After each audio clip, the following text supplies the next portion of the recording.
The next letter in the Russian or Cyrillic alphabet is the letter N.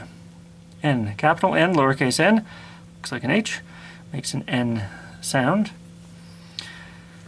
So, capital N is made, there's a little bit of variation here. One way of writing it is to come down to a sharp point here and then retrace your line up, then go up and then down and out like this.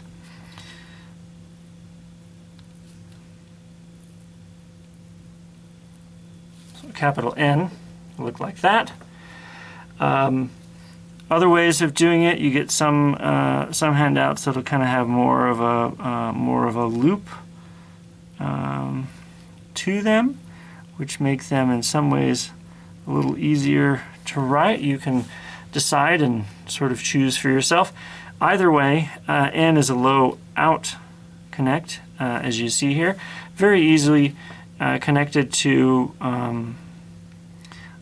letters that follow. Lowercase n is written much like the uppercase. It comes down, around, and then loops up and out like this. Some variations will have you come down, then sort of like the ka. Do you remember the ka, where you come out? Sorry, you come out and then down like that. So this was the ka.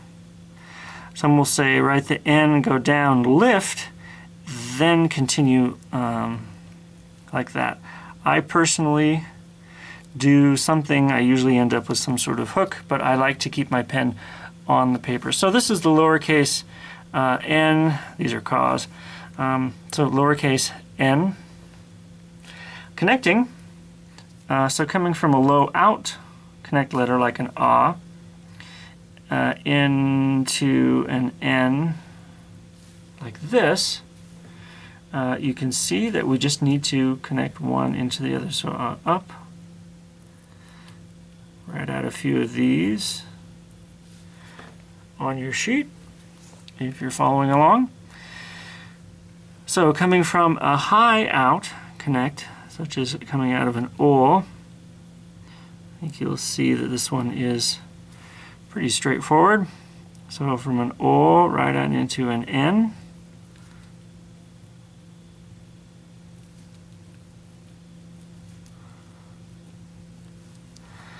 So on, which means he, by the way. So an O, N. Connecting from an N into something else, it's a low out connect, as most of our lowercase letters. Into an ah, which is a high in connect, so you just draw up into that letter and you'll get an N connecting into next letter, high in, connecting into a low in. So we come from our N, which is a low out, a low in such as a ye, just make our connection like that, connecting into a hooked letter. If you've been watching these in alphabetical order, we talked about this with the L and the M, how they are hooked. So if we are coming from an N into an L, we just make our hook and off we go. Or if we're connecting from an N into an M, I make my hook and make my loops out, and I have my N, M. So capital N, lowercase n in print, cursive, capital N, a couple variations here, lowercase n in cursive.